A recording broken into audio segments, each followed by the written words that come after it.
Weewaawo ntendeza Kristo era neebaza Katonda olw'ekirabo eky'obulamu kyawadde ggwe wamu nange. Kulamusaako gwena muganda wange ne mwannyinaze. Neebaza Katonda olw'obulamu bwo, famire yo n'olw'emirimu egy'emikono gyo. Amanya nga bulijjo Mazima Kenneth. Era olunaku olwo tujja kuba tutunula ekitundu kyaffe ekyokubiri mu ssuula eya 24 Ebikolwa eby'abatume okuviira ddala ku lunyiriro lw'10 paka olw'21. Nga tutunulira kye tuyita okwewozaako kwa Pawulo mu maaso ga Ferikisi. Okwewozaako kwa Pawulo mu maaso ga Ferikisi. Bw'oba osomye essuula ey'e10 jjukira nti essuula eya 24 olunyiriro lw'10 jjukira nti lugoberera ensonga ezaasooka okubeera nga zisimbibwa talutulo eyali agenze mu maaso n'okuba nga apangisibwa Abayudaaya okubeera nga ayogera eby'obulimba n'okuwaayiriza oba n'okuloopa Pawulo mu maaso ga Ferikisi. So mu kitundu kino ekyokubiri tulaba okwanukula kwa Pawulo eri ebyo byonna ebyamwogerwako eby'obulimba. So olw'ekkumi lutandika lugamba awo owessaza bwe yamukkiriza okwogera, Pawulo n'addamu nti, kubanga manyi nga oli mulamuzi wa ggwanga lino okuva emyaka mingi. Nkuwoleza ebigambo byange n'omwoyo gumu. Kati ensonga enkulu wano ey'okutandika nayo yeyotegeera omwami ono omulamuzi gwe bayita Ferikisi nti yali omulamuzi Omuruumi ow'ekitundu eky'Obuyudaaya era nga yali yakuumibwa mu kifo ekyo eky'Obuyudaaya masekati wakati w'emyaka 67 paka omukulembeze we gwe tuyita Emperor bwe yagenda mu maaso okumuyita okudda e Ruumi. Era ekirala kye tusobola okutegeera teyali mukulembeze mwangu.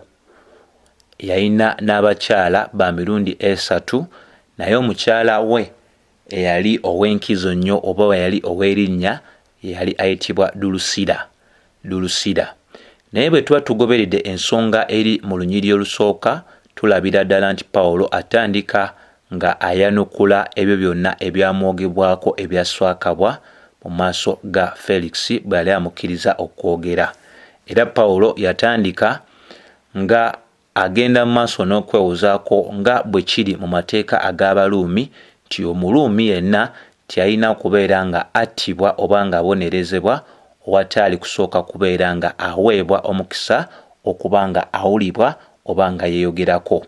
Bayibuli naffe ekitukaatiriza lwatu mu Peetero ekisooka essuula ey'okusatu olw'15 tugwanidde okubeera nga tuli beetegefu akaseera konna oba mu kanyomero konna mu bukakkamu mu kubeera nga tuweerayo ddala ensonga lwaki tukkiriza nga bwe tukola tutya bwe tukkiriza, ate era ne Yuda emusatu etugamba okubeera nga tulwanirira okukkiriza okwo okwatuweebwa omulundi gumu okusemberayo ddala.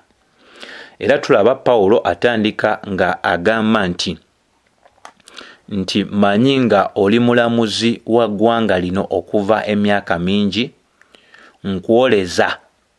nkuwoleza ebigambo byange n'omwoyo gumu. Nti okwanukula kwa Pawulo kuno oba okwewozaako kwa Pawulo kuno yakukola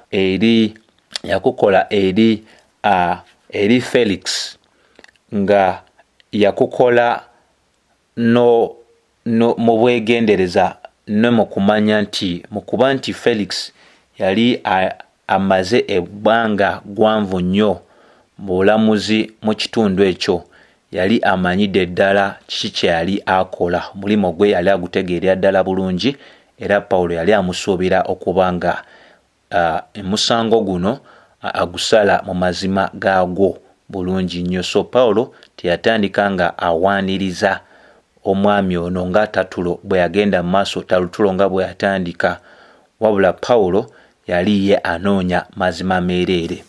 Olw'11 kubanga oyinza okutegeera nga ennaku tezaayita 12 kasookedde n'innya e Yerusaalemi okusinza atandika nga akola ki, nga awakanira ddala ensonga ey'okuba nti yali akulira ekikwekweto oba yatandika ekikwekweto ekyokubeera nga akunga abantu. Wabula alaga nti ennaku zaali tezinaana kuyita 12 bwe yali amaze okujja Yerusalemu okubeera nga ajja okusinza mu yeekaalu, ate nga yali talina ku bantu bonna be yali atandise mu maaso n'okuba nga akunga. Ffenna ng'era bwe twalabira ddala mu Bikolwa by'Abatume essuula ya 21 olwa 27, Pawulo atandika alaga ekigendererwa kye ekikulu okujja e Yerusalemu kyali kigendererwa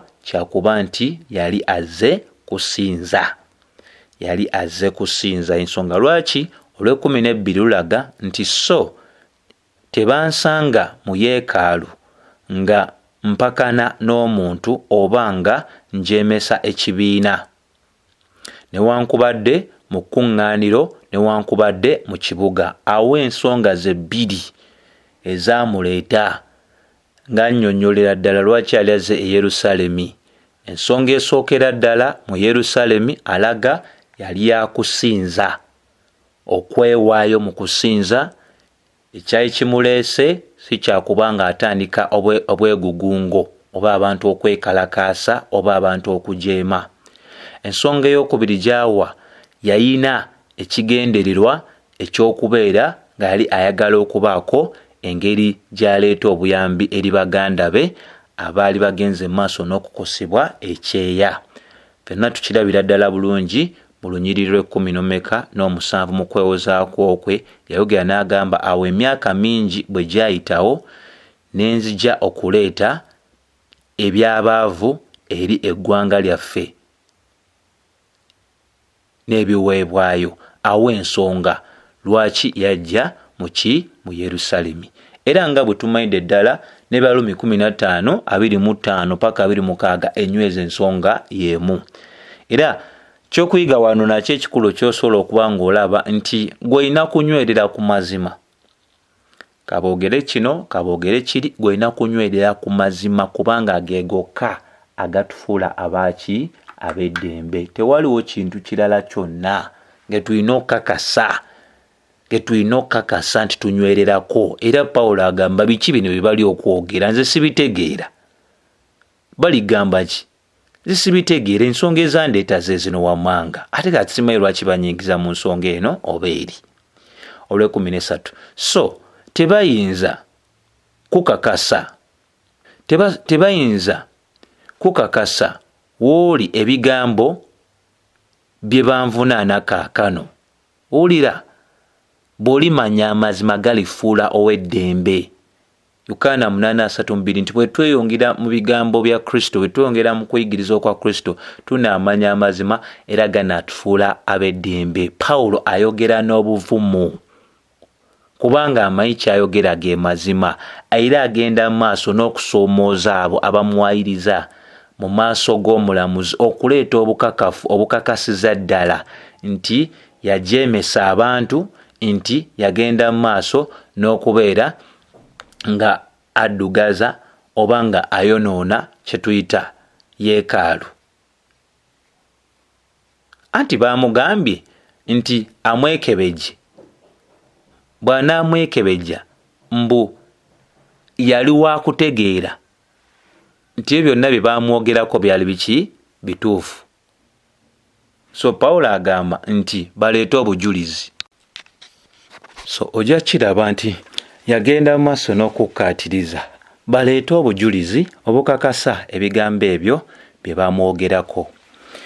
Mu lw'14 n'anyweza n'agamba naye kino nkyatula w'oli nti ekkubo nga bwe liri lye bayita enzikiriza, bwe ntyo bwe mpeereza Katonda wa bajjajjaffe nga nzikiriza byonna ebyawandiikibwa mu mateeka ne mu bannabbi. So olaba nti Pawulo anywereza ddala nga ayanukula eri omulamuzi ono nti ebyo byonna bye bamwogerako okuba nti alina akakundi k'akulira ak'Abanazaaleesi, Pawulo tatandika nga yeegaana, wabula akakasiza ddala Obukristaayo teyali ngeri yakubanga teyali ngeri yakwawukana n'okusomesa oba n'ensomesa ey'Ekiyudaaya, wabula Obukristaayo bwali butuukirizi ensomesa eyo ey'Ekiyudaaya.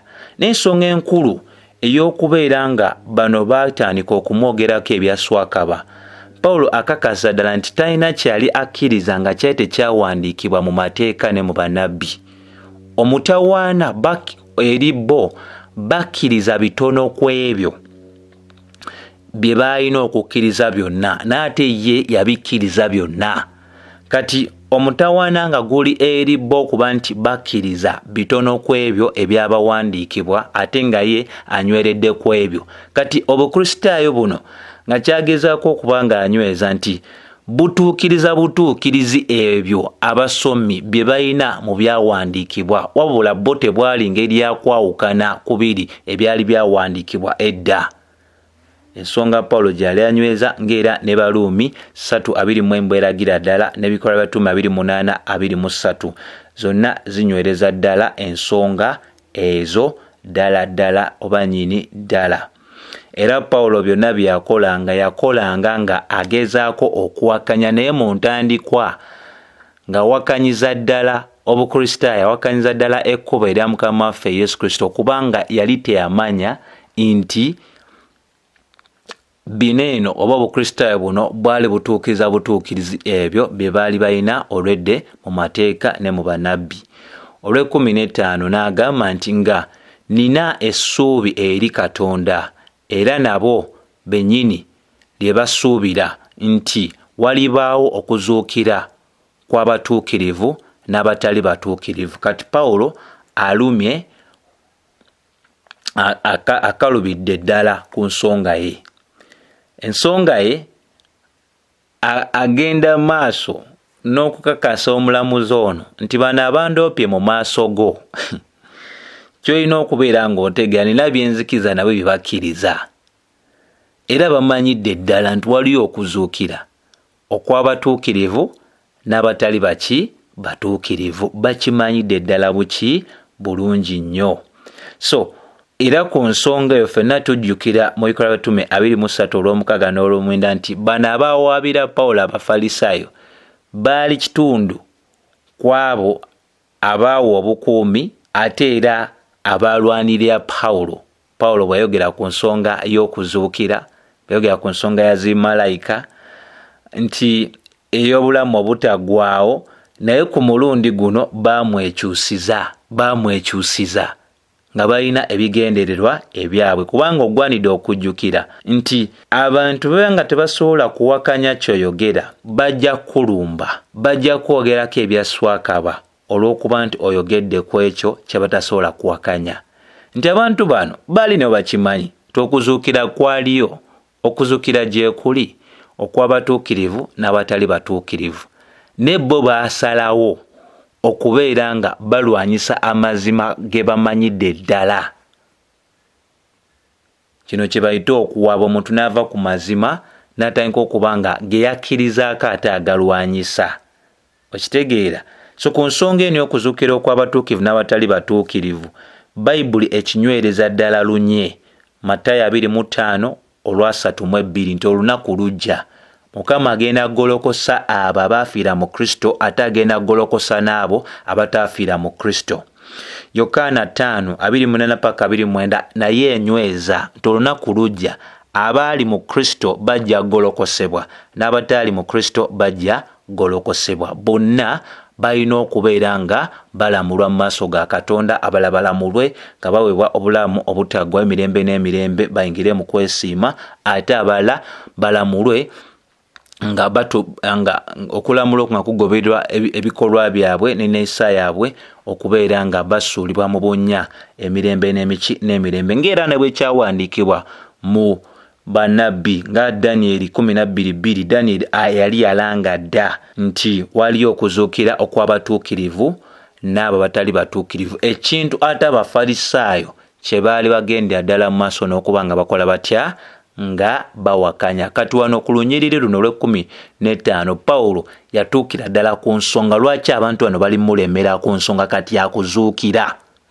Era agamba buli n'agamba era nanyiikira mu bigambo era nyiikirira.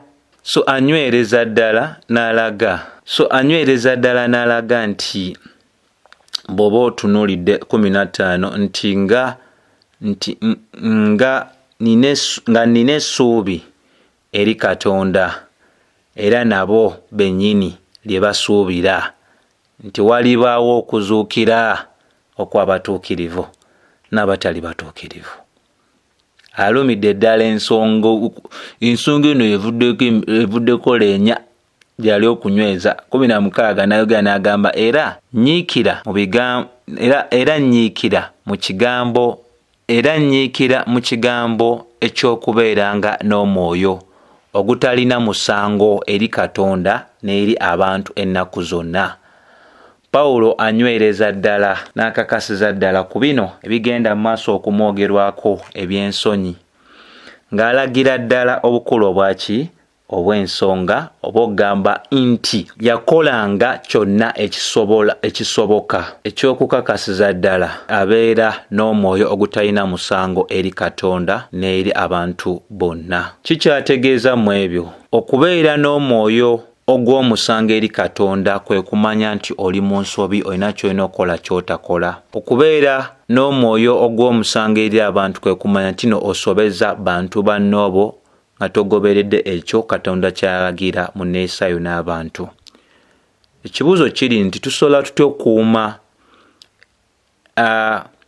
omwoyo ogutalina musango eri Katonda? Ekisookera ddala tugwanidde okubuulibwa obulungi ku nsonga ey'amazima n'obuvunaanyizibwa. Omuntu aba asomeseddwa amazima ag'ekigambo kya Katonda gayamba omwoyo we okubeera gamuyamba okubeera nga teyeesalira musango, kubanga ategedde amazima ne gamufuula ow'eddembe. Okutambula kwe kujja kugoberera amazima ago g'ategedde. Bw'omanya amazima gakufuula ow'eddembe era n'entambula yo eba ya ddembe. Ensonga ey'okubiri ey'okubeera n'omwoyo ogutatusalira musango kwe kubeera nga tukola ebyo Bayibuli byetugamba. Bayibuli etulaga mu Yakobo 4:17 nti amanye ekirungi ekyokukola bw'atakikola aba ayonoonye. So tulina okubeera nga tutegeerera ddala nti Pawulo mu kusomesa kwe wano kyatuyigiriza ne mu maaso g'omulamuzi nti talinaako kintu kyonna kyakola ng'anoonya okuba nga asobya abantu banne be. Yakola ekyo ekyali kimugwanira okuba nga akola naye ng'asoosa Katonda. Bwe mba sirina musango mu maaso ga Katonda ate saagala mbeere na musango n'eri bantu bannange. Olw'17 ne 18 kyava agenda maaso n'agamba awo emyaka mingi bwe gyayitawo ne njija okuleeta ebyabaavu eri eggwanga lyaffe n'ebiweebwayo. Bwe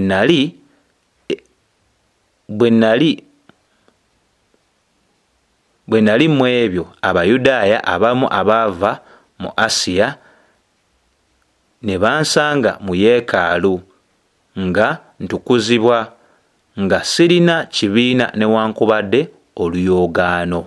Awakulu akubanga tukola tutya tutegeera. Era annyonnyola ng'alagira ddala ekimukomyawo e Yerusaalemi. Songa esooka twagiraba yali yakusinza okwo nga kw'otadde n'ebiweebwayo. Bikola batume essuula ya 21 olwa 23 paka 27. Ensonga ey'okubiri gy'awa yali yakubeera nti agenda maaso n'okuleeta ebyabo abaavu ab'eggwanga lye. Baluumi 15:25 paka 26 nga bwe twalaze.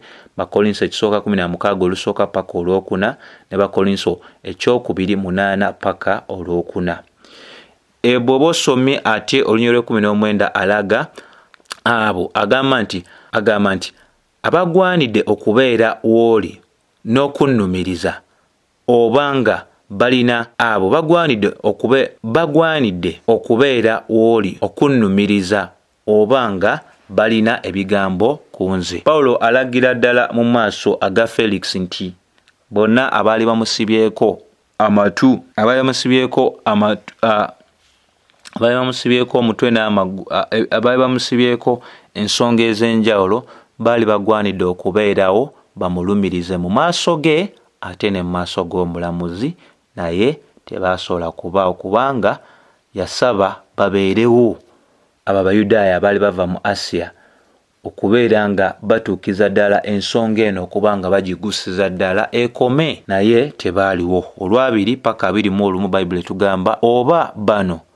boogere bennyini ekibi kye balaba bwe nayimirira mu lukiiko, wabula olw'eddoboozi lino erimu lye nayogerera waggulu nga nyimiridde mu bo nti waliwo okuzuukira kw'abafu, nasalirwa omusango gye muli lunaku luno.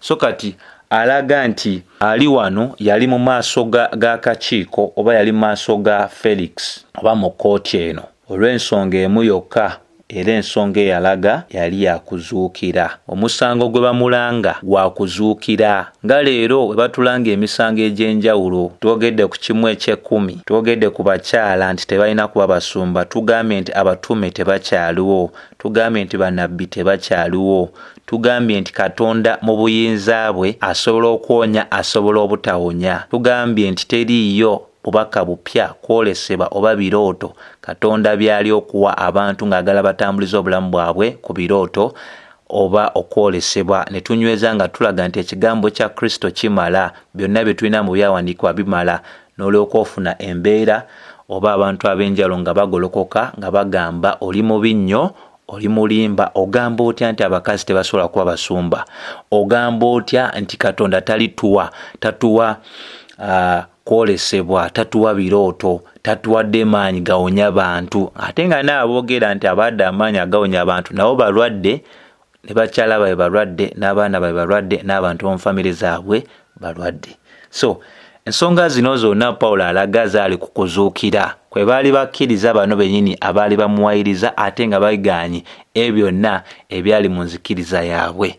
So ye yali ensonga enkulu, era omulamuzi amugamba tolina kweruma lulimi, bw'oba oyogala ekinyusi kyonna lwaki ndi wano nze mmaze ogusala, banvunaana kubeera nga nzikiriza nti bwe nali mu bo nayogerera mu ddoboozi eryo waggulu nga nyimiridde mu bo nti waliwo okuzuukira okw'abafu. Ekyo kyekinviddeko ensonga ey'okuba nti nsalirwa omusango, era ensonga lwaki ku lunaku luno nyimiridde mu maaso go. Muganda wange mwannyinaze, ensonga zino eza Pawulo ze yayitamu oba ebino Bayibuli byeraga bitulagira ddala nti byakweyongera bweyongezi. Abantu bwe babeera nga tebasobola kuwakanya olw'ekyo ky'oyogedde bajja kulumba olw'okuba nti okyogeddeko. Tulina kuba nga tweteeseteese nga twenywerereza ddala mu mazima ago ge tulaba mu byawandiikibwa, ng'essuubi lyaffe lirimu ebyo ebyawandiikibwa, n'okumanya nti ebyawandiikibwa tebirimba, n'okubeera nga tetuva ku mulamwa olw'abo abayinza okuba nga tebakkiririza mu ebyo bye tukkiriza, nga twekkiriza Katonda mu bwesigwa bwe ne mu kisa kye, osanga alibasaasira nga naffe bw'agenze mu maaso tusaasira. So mukwano, bino binyumira ddala, era bw'anaabakkiriza tujja kubeera nga nate era tutunuulira ne ku lunyiriri luno olw'Amakumi 22 okutuusiza ddala ku nnyo 27 okulaba ebintu engeri gye byagenda mu maaso n'okuba nga bigoberera oba nga bibaawo ku nsonga ezo ezaali zimaze okwogerwa, kubanga omulamuzi yalina okuwulira enjuyi ebbiri, era enjuyi ebbiri yazuulya, naye oluuyi olusembyeyo lwali lukakasiza ddala bye lwogera, ng'era ekyali kisigalidde be baali abawaabizi okuba nga baleeta obujulizi eri ebyo byonna bye baamulumika. So bw'anaabakkiriza tunaatandikirawo ate nate omulundi omulala okuba nga tulaba ekitundu ekyokusatu mu ssuula eno eya 24. Weewaawo.